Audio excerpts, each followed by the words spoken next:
महायुतीमध्ये नाशिक आणि रायगडच्या पालकमंत्री पदाचा तिढा अद्याप सुटलेला नाहीये।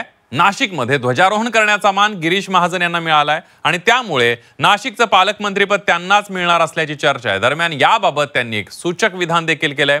दरम्यान महाजनांच्या याच विधानावरून भुजबळांनी त्यांना खोचक टोला लगावलाय। आता झेंडावंदन तर मी करतोय ना, थोडं हळूहळू पुढे जाऊ ना। कोणाला सांगतो का? या जरूर पुढे या, जळगावला सुद्धा विसरू नका। नाशिकमध्ये गिरीश महाजनांनी ध्वजारोहण केलंय, त्यामुळे तेच नाशिकचे पालकमंत्री होणार असल्याची चर्चा आहे। तसंच गिरीश महाजनांनी पालकमंत्री पदासंदर्भात केलेल्या एका सूचक वक्तव्यानं देखील चर्चांना उधाण आलंय। दरम्यान गिरीश महाजनांच्या याच वक्तव्यावरून छगन भुजबळांनी महाजनांवर निशाणा साधलाय। हळूहळू पुढे जा, मात्र जळगाव आणि मतदारसंघाला विसरू नका असा सल्ला देत भुजबळांनी महाजनांना खोचक टोला लगावला। आता झेंडावंदन तर मी करतोय ना, थोडं हळूहळू पुढे जाऊ ना।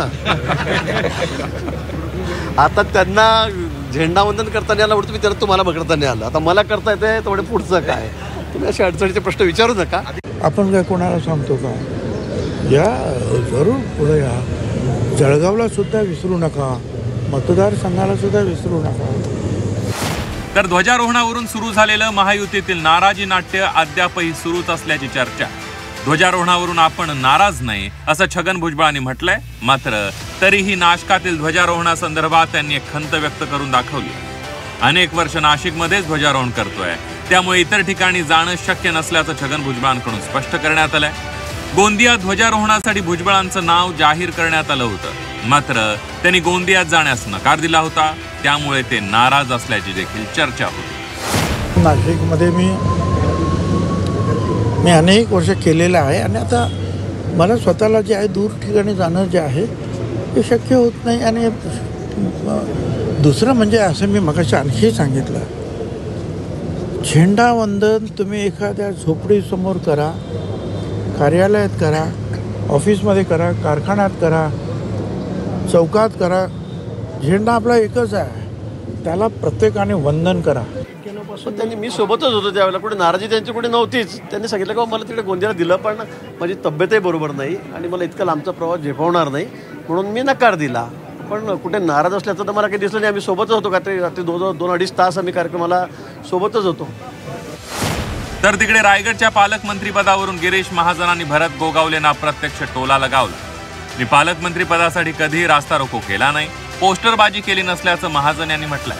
तर दुसरीकडे पालकमंत्री पदावरून रोहित पवार यांनी देखील भरत गोगावलेंना डिवचलं। नेते सगळे तो निर्णय घेतील तो मला मान्य राहील। आम्ही भानगडी करून काही उपयोग नाही। मला असं वाटतं, मी कधी मागणी केली नाही, मी कधी रस्ता रोको केलं नाही, मी कधी पोस्टर बनवलं, मला फार ते आवडतही नाही।